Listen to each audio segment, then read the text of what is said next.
Hi, welcome to the Gamesplainer. I'm Jeff the Gamesplainer and today I'm Gamesplaining City of Gears. So this is City of Gears. I have set the game up as a 3-player game. The essence of the game is in these dice and gaining stuff. What you're trying to do is send your robots up into the factory to turn things over. In order to do that, you need to be connected with little gears. On your turn, all the stuff happens and then it's the next person's turn.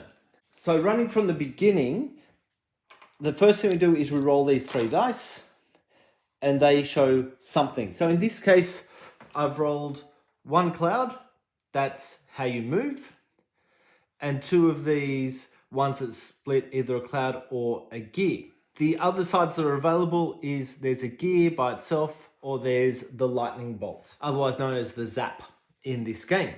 On your first turn, you'll notice none of the factory is available. So your very first turn, I'm going to ignore the stuff that the rulebook says that you can do at the beginning because you can't do it. It's not available to you. You do, however, have this gear. What that allows you to do is it allows you to trade in 2 of the dice for 1 of something. So if you've got stuff that you don't like, you can get rid of it to get 1 thing that you do like. So let's pull back to this side. So if I use this die as the 2 gears, what that means is I will draw 2 pieces out of the bag.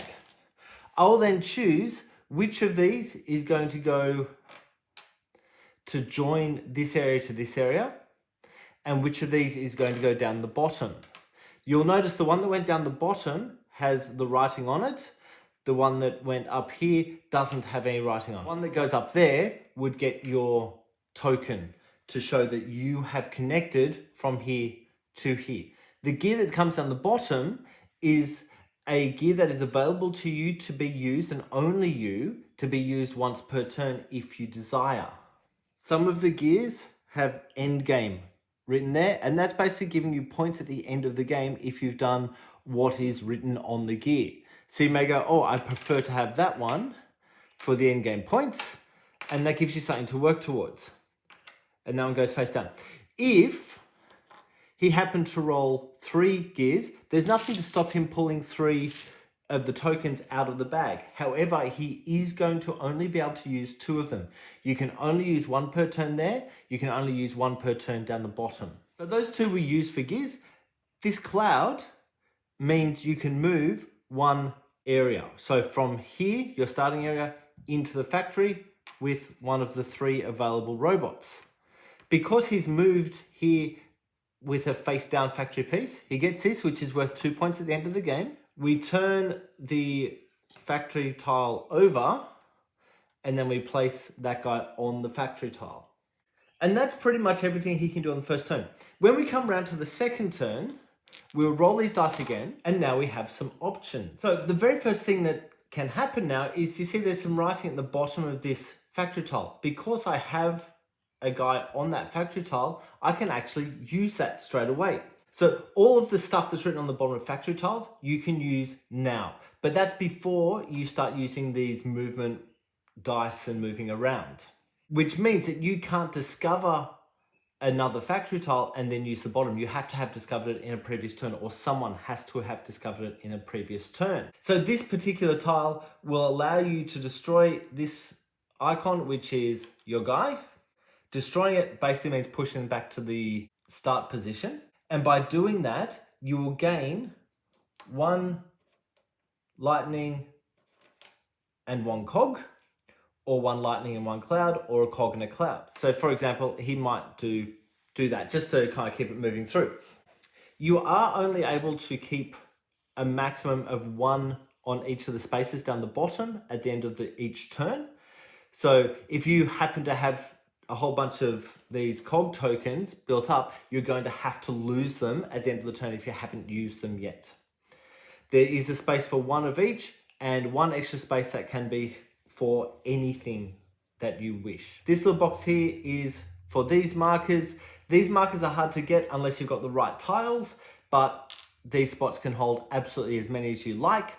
They work the same as the clouds and allow you to move from 1 location to the next. So with these combinations of things, what I can do is use the cloud part of that to move the guy into there.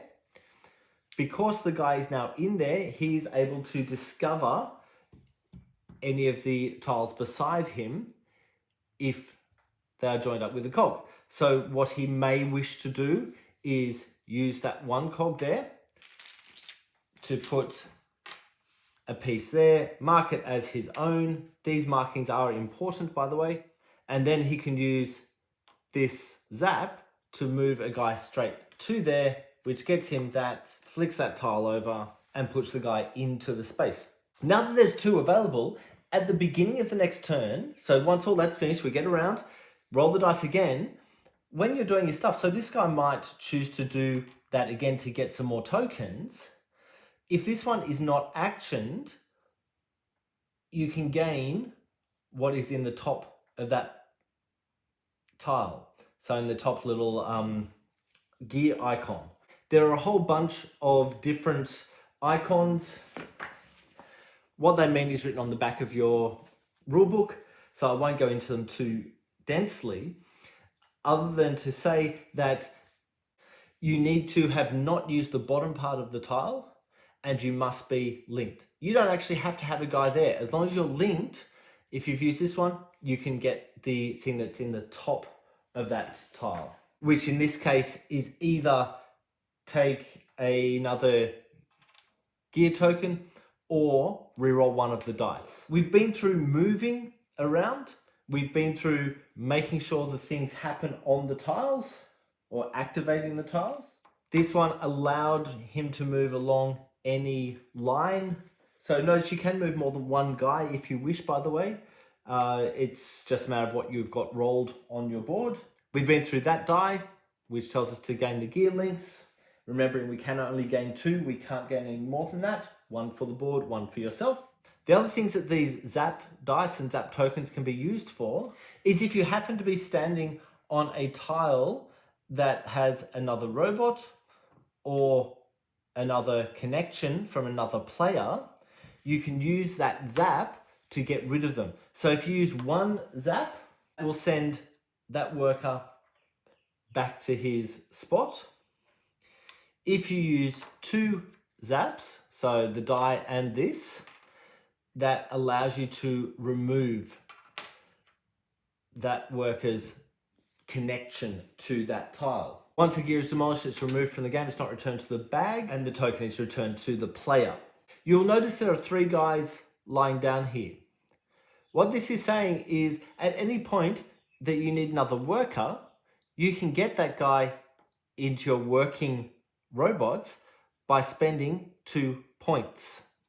So these are points, these count as points. So if I spent one of these, that's my 2 points. To get my next worker out, I'm going to have to spend 4 points. So I only have 3 at the moment, I can't do that.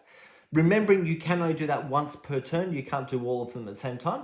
But also remembering there's no point in having all of the guys standing here at the end of the game, because you will have spent 12 points to get them all standing up. If you don't need them, leave them lying down. They're unnecessary and just a drain on your points. So if you pay for one, that's great. Only pay for the next one up when you actually need it. The other thing you can do with Zap left over at the end of the turn, if you haven't used it to do any of the things I've already talked about, is these ones and these ones only, you can trade in for points. So instead of using that Zap, I could trade that in for 1 more point. Notice that points go face down so that there's a bit of a surprise at the end of the game. The game will continue like that until all of the tiles have been released. So basically they've all 9 been flipped over. As soon as all 9 of them are flipped over, these 4 tokens are put into the bag. When all 4 of these get added to the bag, every player also gets their extra die, so they're now playing with 4 dice rather than just the 3. The game then continues on its merry way, exactly the way we've been playing, but whenever you're pulling tiles from the bag, if you pull a white tile, or white token should I say, it goes to the side, you grab a replacement, and then continue on. The second one does the same. Once the third one is pulled out of the bag, I know we put 4 in, but once the third one is pulled out, that marks the end of the game. So as soon as that's pulled, the game has finished. We don't finish what we're doing. We don't finish our turn. The game has finished. At which point you are then looking for scores. So the way we score, and this is where a majority of your points are going to come from, is first up we go through each of the rooms, counting up how many links and how many people are in each room. So in this one, green has 3, red has 1, which means green has won that. In this room, green has 2. If that's what this room looked like, green has 1. So green has won that as well. In the case of a tie, we look at who has the most links coming into that room. If there's still a tie, then both of the players will get the points. What are the points? It's this number just here on the bottom right of the tile. Once we've done points for all 9 of those rooms, we then give points for any of these endgame things. And this one would give a point for each tile of a certain type. So there's different colored tiles that you own. So if this was the one that was turned up, we'd probably go, I'll go for that color because I've got ownership of that color.